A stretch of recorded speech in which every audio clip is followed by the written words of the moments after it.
Je tiens à attirer l'attention du peuple de Dieu aujourd'hui. À part le fait que je sois pasteur, je suis initié en psychologie clinique. Et c'est intéressant, aujourd'hui, le monde occidental, en Belgique, en France, s'indigne de la façon dont l'État a décidé sur l'éducation sexuelle des enfants dès l'âge de, je ne sais pas, 6 ans.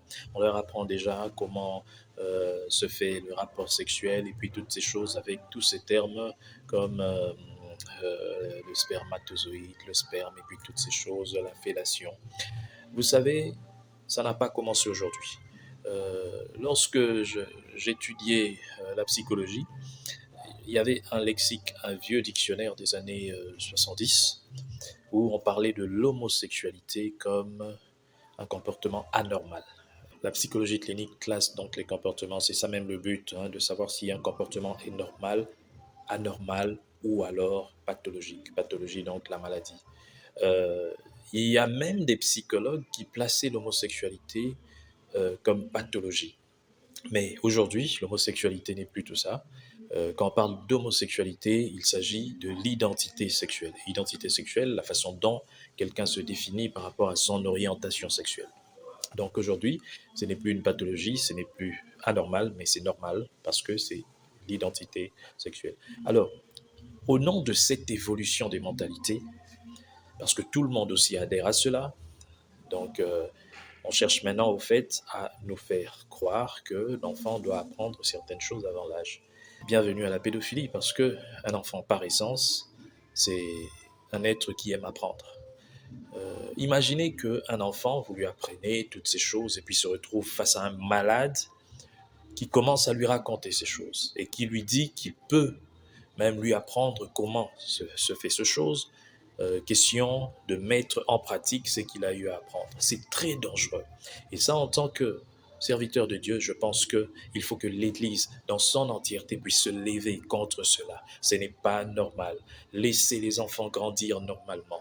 Et voilà, encore une fois, j'attire l'attention du monde entier. Lorsque vous verrez la désolation, ça c'est la désolation qui atteint un niveau élevé. Il faut que vous soyez maintenant vigilants. Le monde tend à sa fin. On le dit, et beaucoup de gens pensent que c'est une blague, mais je vous dis, le Seigneur Jésus revient bientôt. Alors, j'aimerais que tu sois prêt. Lorsque tu vois toutes ces choses se passer, ça veut dire qu'il y a quelque chose. Il y a eu le corona il n'y a pas longtemps, où tout le monde était à la maison.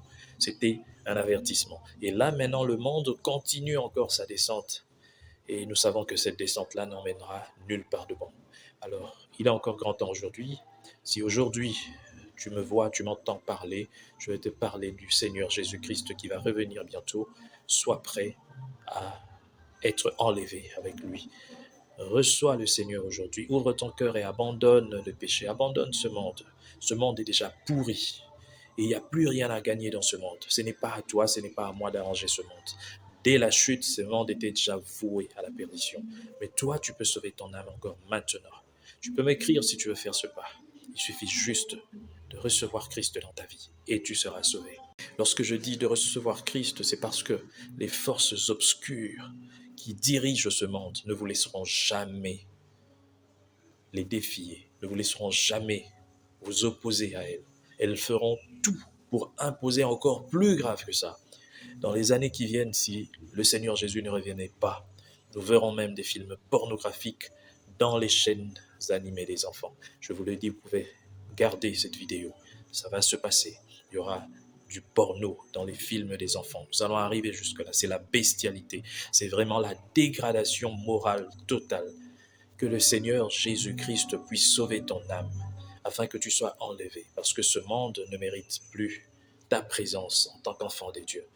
Mais, alors que nous sommes encore là, parlons du Seigneur Jésus. Parlons, avertissons.